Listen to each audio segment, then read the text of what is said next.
Alright guys, welcome to Roundhouse Ranch Barbecue. This is my first live video, so bear with me.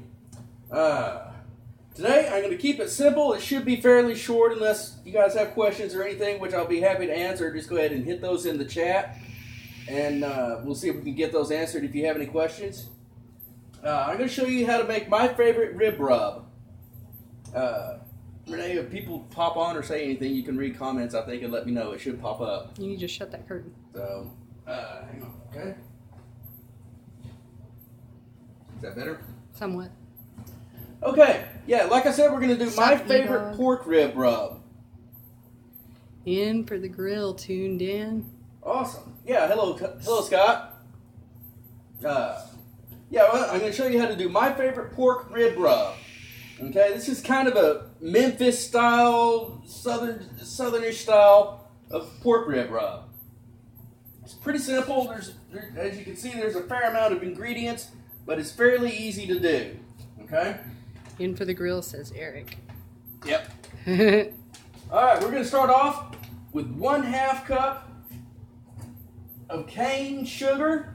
And I'm going to be using organic coconut palm sugar. Because it's really supposed to be brown sugar. Right. Right. When I wrote this recipe down, I wrote cane sugar down, and I'm not sure why. I figured it out the other day. I was looking at it. I've got cane sugar and then white sugar. I'm like, that's the same thing. So it should be brown sugar. So this is a brand new package of organic, wholesome coconut palm sugar. Good stuff. In for the grill, says you build it. We're watching, bro. Right. We're going to do 1/2 cup of the cane sugar. I've got a 1/4 cup in my hand. Where'd my 1/2 cup go? Oh, there it is. 1/2 cup of cane of brown sugar. I keep saying cane. I need to correct that in my little recipe book that I've got. Brown sugar. There's a 1/2 cup of the brown sugar. I'm going to put just a little bit more in because it wasn't quite a full 1/2 cup. Okay, now we need a 1/4 cup cane sugar. And again, this is organic cane sugar. Brand new packet. I bought it yesterday. And this is going to be 1/4 cup. 1/4 cup of the white sugar. Okay? Now we're going to do 1/4 cup of kosher salt. If I could get it open. There we go. Did you have something, Renee? I was going to say, this is a better kind because it has minerals. Yeah, it is a better kind, but that's her favorite kind, and I didn't want to use it all on this rub, so I'm just going to go ahead and go with a cheaper kosher salt. And you use the kosher salt because it's a coarser grain of salt, really. That's really why you're worried about that instead of table salt. So there's your 1/4 cup of that. Dump that in there. Ooh, we have a very bad connection. I know. As long as it's still going, it's probably okay. Okay. Now we're going to do 1/2 tablespoon of onion powder. Where did I put the onion powder? Oh, there it is. 1/2 tablespoon of onion powder. Make sure that's a 1/2 tablespoon. It is. Dump that in there. Put the lid back on. And then we're going to do 1 full tablespoon of garlic powder. Make sure you're using garlic powder and not garlic salt. There is a difference, and you will know if you do it wrong. Didn't get quite a full tablespoon there, so we'll put just a little bit more. Dump that in there. Okay. Where am I at? 3/4 of a teaspoon of cayenne. 3/4 of a teaspoon. That sounds a little weird. I like to go ahead and measure it off to a full teaspoon. A couple of reasons for that. I like the spicy food. Kent says he's glad you're feeling better. I'm feeling much better, sir. Thank you for watching. So I'm going to go ahead and do a full teaspoon. Couple of reasons. I like the spicy food. I'm also lazy. I don't feel like taking out my quarter teaspoon 3 times and doing it. So we're just going to do a full teaspoon of cayenne pepper. This is going to make these ribs a little spicy, but it'll be all right, right? All right, we're going to put the lid back on there. Scott's an ass. Oh, yeah? Mm-hmm. Kent said. Aha, that's still going on, is it? Apparently. Black pepper to taste. I don't have a whole lot, so it won't be a whole lot of taste. Who let this guy in here? In for the Grill says. We will go ahead and grind up some black pepper in here. It's just a taste, really. I don't have an exact measurement down for that. Okay, there we go. I don't think it's enough. I know. 1 teaspoon of mustard powder. There's folks out there that don't like mustard anything with their barbecue, but we don't really care about that, do we? Nope. So 1 teaspoon of mustard powder. Oh, it's a little clumpy. That's awesome. That's all right.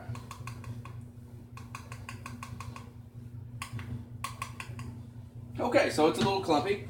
That's okay. We can break those clumps up when we stir it up. Then we're going to do 1/8 of a cup of chili powder. And you can make this recipe as big or as small as you want. This is just about enough to do 1 good-sized rack of St. Louis style ribs. In for the Grill said he just shared the link in the Barlow Buds chat. Oh, awesome. Gives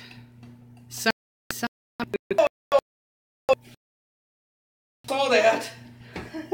dun dun dun. The chili powder all of a sudden decided to make a mass exodus out of the can or jar and into the bowl. So we're not going to use a full 1/8 of a cup because it already dumped some in there. We'll use about like that. Kent loves the mustard powder, by the way. Yeah, it's a good idea, isn't it? Yes. It's one of those things that, it makes a difference. I think so. It's one of those little things that absolutely does make a difference. Like it. Yep. We're going to do a 1/2 teaspoon of cumin. There's my cumin. What is LT? LT. Uh-huh. I don't know. In for the Grill says LT. I don't know what that means. Light? I don't know. Scott, what does LT mean? A 1/2 teaspoon of cumin. Okay? Man, this is already smelling good. I love the smell of cumin. What about y'all? Then we're going to do 1/6 of a cup of paprika. I know what y'all are saying. 1/6 of a cup? What the hell is 1/6 of a cup? Probably be better measured in tablespoons. Well, I'm going to tell you, it's 2 tablespoons. I knew it. 1/6 of a cup. It's 2 tablespoons. LT is In for the Grill's initials. Oh.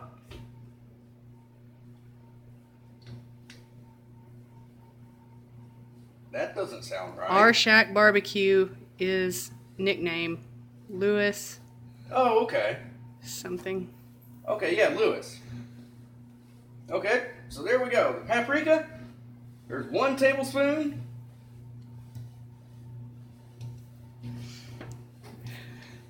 I can't keep up with the chat. Yeah. Fine glass to read it. And really, really quickly, and it's hard to keep up with it. I know that. Our Shack's initials is LT, I guess. Yeah, his name. Yes, I did know that. I didn't associate the two with each other. Okay. Excuse me. Okay, now we have all of the ingredients. Excuse me. That is going to go into this is in this bowl already. All we do now is we just mix it up. Sometimes I put crushed red pepper flakes in it. Sometimes I don't. I've decided not to with this one. Just know that is a viable option. Who was drinking when they wrote this recipe? That might have been me. I've been known to, drink a beer or two when I'm barbecuing. Regulator crew in the house. Regulators mount up. Not sure what that means. I saw it on one of the chats. Some of my friends said it. So if that's an in thing that I'm not allowed to say, screw y'all. Obviously, I don't mean that. All right.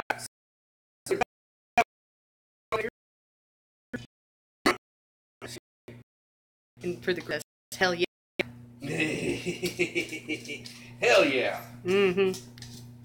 All Young right. gun. So we've got our rub all made up here. And that's a pretty good rub when you put it on your ribs. I like to put a good amount of rub on my ribs, coat it very liberally on every side, every portion of the meat. I like it to give it that good bark. Kent drinks when he writes his recipes also. And they are glitchy AF. Right? I get it, man. Or actually, it's probably our stream that's glitchy AF. You think so? Well, it keeps saying that we have a very bad connection off and on. Oh. But I don't know. There's nothing we can do about that, really. Nah, there's really not. So, all right. So there's the finished recipe. Now, like I said before, this is it's more of a Memphis barbecue, Southern style barbecue. It's great for pork, chicken. I absolutely love it on pork ribs, St. Louis style, and baby backs. It's sweet and mild, and it's got a little bit of a kick. Just a little bit of spice and kick at the end of the flavor of it. Rub your ribs, son. Yes, sir. I don't have any ribs today because I didn't buy any. I missed out on the good weather for smoking and grilling yesterday because I was sick. This video was supposed to have been done yesterday, but... Oh, they just want to watch you rub your meat. Oh, yeah. I get it. I understand. This is not... So, all right, if you want to get a close-up of this and show them the rub, since they want to see a rub. There's your rub. You see it's a nice, coarse flavor, or nice, coarse texture. They don't appreciate the tease. And that's going to add a beautiful color to those ribs. I am going to go ahead and add a little bit more black pepper to it. What hand strokes. Oh, it's beautiful, ain't it? I know y'all are jealous.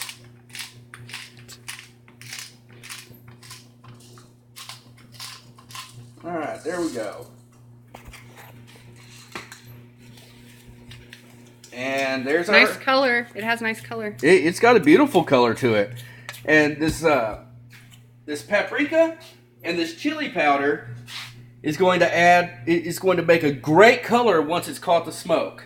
Once you put it on the meat and put the meat in the smoker, that paprika and the chili powder is going to make an awesome color for the bark and all that.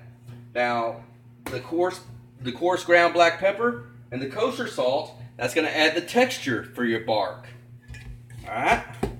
And this is going to be, I really kind of wish it were pouring down rain and just yucky weather here, because I'd love to throw this on some ribs right now and smoke some ribs. But You want to rub your meat. I do. So, all right. So I'm going to just take a little taste.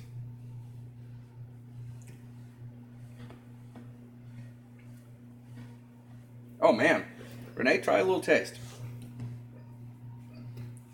That's good. I like it. Boy, that's going to be fantastic. You are well done. You done good, bro. I think I can add just a little bit more cayenne. No, actually, I'm going to leave it the way it is. I like that. Meathead says, sup? Oh, hey, Meathead. Good to see you. Now, life hack. I don't know about y'all, but my spice cabinet is full of bottles that have that much spice in them. So what I did today is I organized it a little bit, and I found a chili powder and a chili powder, and I combined them. All right. Then I washed said empty chili powder, And we're going to put our rub in here. And then I'll take a Sharpie and label it so I know which rub it is.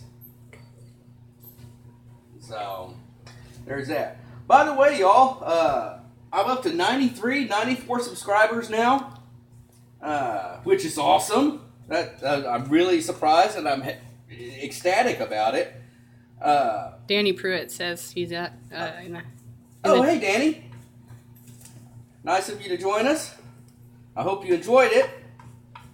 Yeah, I'm up to 94 subscribers now. Shocked and surprised by it. I love it. When I reach 100 subscribers, I will be doing a giveaway. Hobo Nickel says, "Hey yo." Oh, hey, Chris. Good of you to join. Yeah, that giveaway is going to be a bottle of Voss sauce. It's a friend of mine that makes his own sauce. I featured it in one of my earlier videos. You need to grow a beard, brah. I had a beard. Who said that? Meathead? Meathead, yes. Yeah. I had a bit of a beard. You don't want him to grow a beard. You really don't. It doesn't grow very well. I'm almost 39 years old and can't grow a real beard. So there's that. The beard I had, it was a little scraggly looking. And we call it a homeless beard. Yeah, it really did kind of homeless, look like mangy. It kind of looked like the Joe Dirt. Joe Dirt, yeah. So I went ahead and trimmed it all off and just left it like this because it was itchy and I didn't like the way it looked. So there we go. There's a full bottle of rib rub. Yay. That's my favorite pork rib rub. Anyway, that's about it. E-Dog. Who's that? In for the grill. All right. Yeah, that's about it. I think I'm going to go ahead and sign off. Hey, what did you say you were going to give away at the 100? It's going to be a bottle of Voss sauce. Okay. Voss Fire Starter sauce. I featured it in one of my earlier videos. I think it was my first beef rib video that I featured it in. And it's absolutely fantastic stuff. It's a friend of mine that lives up in Wichita Falls, Texas. And he makes it at home. It's homemade. How long is that rub going to be good in the cabinet? That's a great question. I don't know. I've never had one go bad, so... Yeah, we haven't, just not used it for a long enough time to figure that out. Yeah, I mean, I'm barbecuing and cooking something almost every weekend, so I really don't know how long it would last without using it. I think I could probably safely say that if you let it sit long enough that it goes bad, then you're not using it enough. And Sneaky peeks, looky poo. Yeah, Meathead. I know who said that too. That was Meathead. Meathead. I thought about trying to sneak one in there in this live video. I couldn't really find a good spot in the video to do it because I mean, there's nothing really here that I got to take a sneaky peek, looky poo. An empty bowl, I guess. But don't worry, Chris, there will be one coming up where I'm going to throw one of those in specifically for you. Kent says he thinks it'll stay good for about 3 months. And I agree. I think that's probably about... Yeah, I mean, that sounds about right. Which, I mean, honestly, even if I didn't cook ribs almost every weekend, there's no way that this one bottle would last 3 months for me. Mm-hmm. Because, I mean, like I said, it goes great with chicken also. Meathead says, sneaky peek, looky poo, say it. And then somebody said something after that, and I couldn't see it because it went away. All right, well, let's just take a little sneaky peek, looky poo, Chris. He says, I save the Flavor Saver packs and put them in my rub jar. Yeah, that's a great idea, actually. We have to close it down because we're out of battery. Okay, all right, yeah, I'm out of battery, so we'll close it down, and we'll see y'all next time. Thank y'all so much for watching this episode of Roundhouse Ranch Barbecue. Y'all have a good one. Bye.